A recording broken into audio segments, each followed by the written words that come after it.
Let's hear it up for John McDonald. What a true friend, a veteran, veterans helping veterans, veterans assisting veterans. What a sense of a powerhouse of a connector.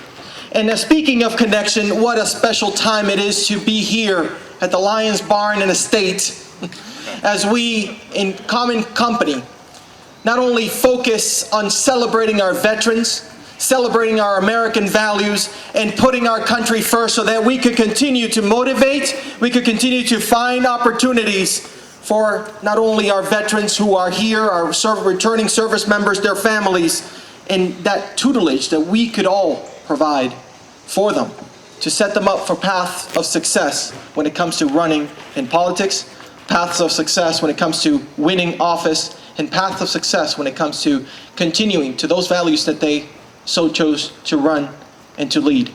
You know, veterans are a special breed. So are our service members. No matter where they come from, they serve in the United States military. No matter what party they serve around, they put the mission first. And wouldn't it be special if the mission of our country would be first?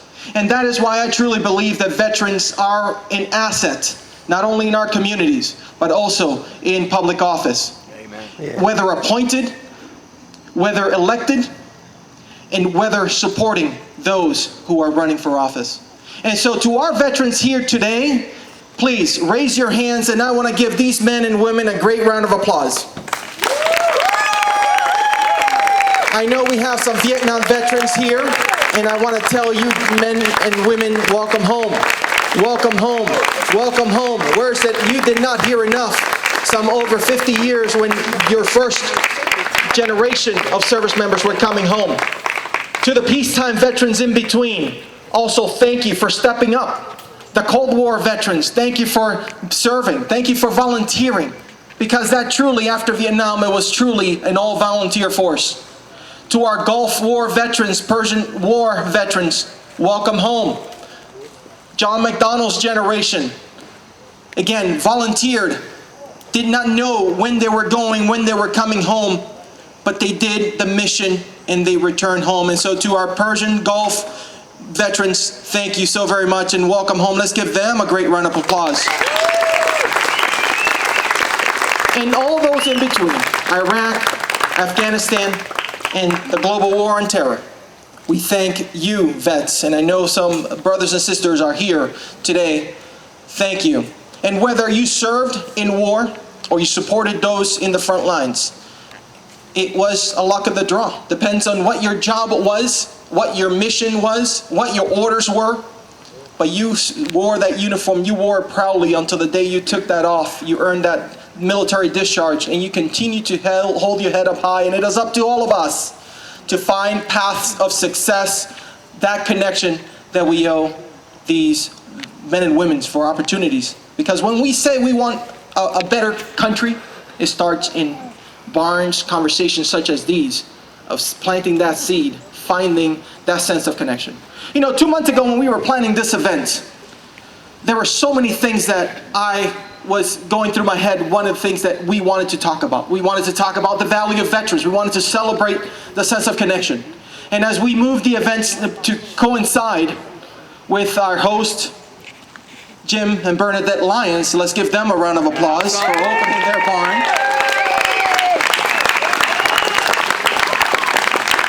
As we were opening, again, you know, we could not do so much that we do if it not for the leadership of our chairman. But in so, it turns out that here we are on the eve of 9/11, September 11, 2001, a time that 20 years ago, almost, we vowed to never forget. We vowed to never forget, and I know it's something we don't have to repeat in this crowd because you have not forgotten. But I can't say the same thing about our neighbors who are not here.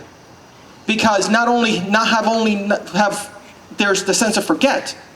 There's also the sense of we are no longer united as we vowed to be on that day. Remember the slogan, United We Stand? Yep. That seemed to go away 5 days after that. And it has continued to not be as united as we should be. They're going to hear us now. Indeed. Indeed. And so to not only the thousands of casualties, and I call them victims of 9/11. Again, people who boarded planes, people who showed up to towers, people who were working on our behalf in the Pentagon. Sadly, those victims, we remember them. The thousands, or nearly 7,000 men and women who paid the ultimate sacrifice following the wars of Iraq and Afghanistan. We remember them, we remember their families. One of our guests here tonight, which you will hear from, Steve Exaros, our state representative. But one of the titles that he is very proud to have, and sadly a title that no Gold Star family wants to ever have, is that of a Gold Star family, losing his son Nick in Iraq. And again, Steve, we love you. Steve, we can't wait to hear from you, and we thank you for that connection. We also have a handful of Gold Star wives in the audience, women who have lost their husband in service to our country, and to our Gold Star wives, thank you so much for your continued trust and confidence to be present.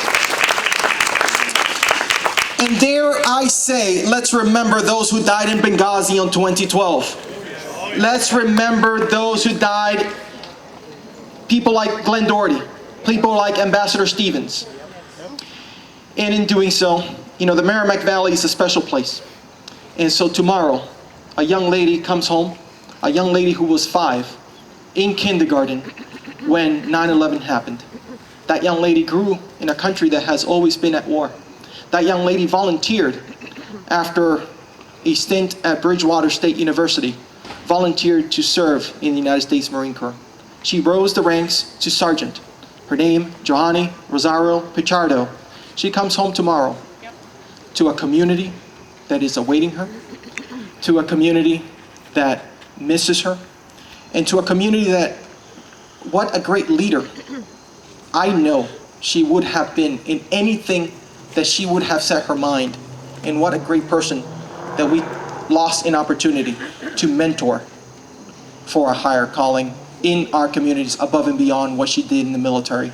But what I know so far is that that Marine sergeant personally assisted 10,000 women and children evacuate a country that's war-torn, a country, Americans who were trying to find a way into safety. That is the sacrifice. Years from now, those kids will remember the name of Sergeant Johanny Rosario Pichardo as a hero for a better life that she gave others. And so keep her name, and keep the 12 other names that I am going to share with you today. Her brothers and sisters, 11 Marines, that Navy sailor, and that Army soldier who passed away. And so, Marine Corps Corporal Dagan Page, 23, Omaha, Nebraska. Navy Hospital Corpsman Maxim Soviak, 22, or Berlin Heights, Ohio. Marine Corps Lance Corporal Jared M. Schmidt, 20, St. Charles, Missouri. Marine Corps Corporal Humberto Sanchez, 22, Logansport, Indiana. Marine Corps Lance Corporal Kareem Nikui, 20, Norco, California. Marine Lance Corporal Dylan Marola, 20, Rancho Cucamonga, California. Marine Corps Lance Corporal Riley McCollum, 20, Jackson, Wyoming. Marine Corps Corporal Hunter Lopez, 22, Indio, California. Army Staff Sergeant Ryan Knaus, 23, Corrington, Tennessee. Marine Corps Staff Sergeant Darren Hoover, 31, Salt Lake City, Missouri. Marine Corps Sergeant Nicole G., 23, Sacramento, California. Marine Corps Lance Corporal David L. Espinosa, 20, Rio Bravo, Texas. And as I mentioned, Sergeant Rosario, today, another Gold Star family of a young Marine who was in training, just 11 days in boot camp. Private Anthony Munoz of Lawrence. We were notified of his sacrifice, and that, again, for as long as we have members serving in the military, there is a risk that their lives are in danger. And is the risk that we all who served? No. And we all continue. If given the opportunity to do it all over again, I know we would.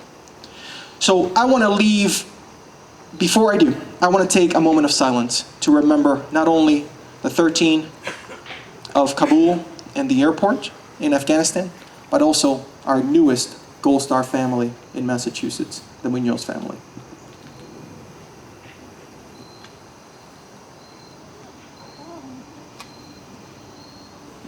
May they rest in peace. May their families be blessed and know that they are in a supportive community who cares and who will never forget that loved one. But let me not leave on a somber note. Let me continue to say how proud we are, not only to be Americans because of that sacrifice that has been paid, has been made, but that we vow to live our lives worthy of their sacrifice. May God bless each and every one of you all. Let's continue to do more for our communities. Let's continue to do more for Massachusetts. And let's continue to do more for our country. And for our country, you will hear the next upcoming speakers who will tell you how we could get involved, how we could continue to mentor, and how we could bring more conversations, such as what we're having. To my fellow veterans and your families, thank you very much. God bless you all, and have a great day.